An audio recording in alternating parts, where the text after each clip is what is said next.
There could be a lot of reasons as to why someone would fail basic training. Could be a medical issue, could be someone getting pregnant. I remember meeting one woman who somehow got pregnant at reception. When I was in basic, I met two people who actually confirmed that they were faking being suicidal because they just wanted to get out of basic training faster. And another common reason why people fail basic training is because they just quit. They just straight up give up. They refuse to get better. They're pretty much already done with the whole military related stuff.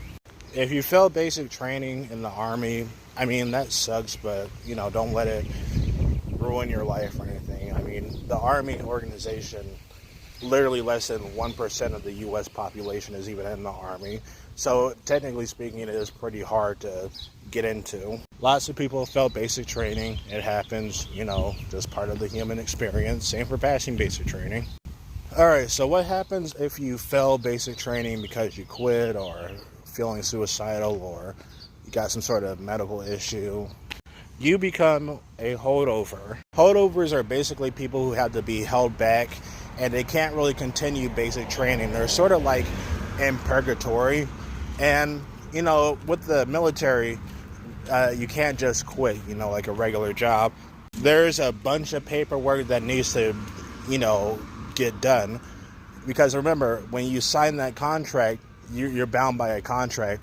And there has to be a bunch of legal paperwork and documentation in order for that contract to be, over faster. And so while a holdover waits for, release, all they can really do is do a bunch of chores and other boring shit. And they don't really participate in the training, but they do have to help out with the training, like handing out gear or whatever. And a holdover won't get back their electronics either. They gotta wait. So basically, being a holdover in basic training or any sort of training environment, it's just a very boring time period. Nothing progresses. You won't be seeing your electronics until, they finally decide to get you back home, I actually was a holdover twice. One time in basic training, or actually reception. That's where you go before basic training. But I had the flu at reception. So I basically had to go to the medical headquarters. I forgot what it was called. Very boring because I couldn't use my electronic devices or anything like that. I couldn't use my phone. Thankfully, that happened before quarantine, before COVID happened. But yeah, that sucked. So I was a holdover and I had to basically leave with the next group of trainees. And as a holdover, I just did simple chores, like laundry. I actually remember giving out clothing. And to the people who were newer than me, I remember one of them asking, did you already graduate basic training? I was like, no, I'm just doing regular random jobs. And then the next time I was a holdover was at AIT. AIT is where most soldiers go to after they finish basic training. That's where they learn their Army job. My Army job was a cook, so I went to cook AIT in Virginia. And I was a holdover there, not because I failed my classes or failed any training or anything like that. No, I was a pretty good AIT student. What happened was that they messed up my paperwork, so I had to stay at AIT a little longer. Not a big deal since I already pretty much finished most of my training anyway. While I was a holdover at AIT, it was a lot more chill because I had my phone and some other electronic devices. I was pretty much just waiting to get my plane ticket. I think the most annoying job I had to do at AIT was cutting the grass. But other than that, the other jobs I had to do at AIT, they were just pretty mundane. So yeah, that's what happens when you fail basic training. You just end up doing a bunch of random jobs. From what I hear, it could take a while before they send you back home.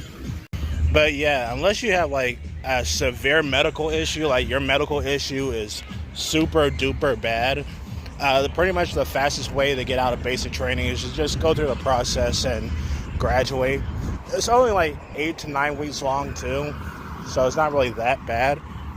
And despite the yelling and all the exercises and stuff, Army basic training really isn't that hard, especially as long as you put in the effort and have the right mindset for it. If you genuinely put in the effort, then passing Army basic training, it's not a big deal.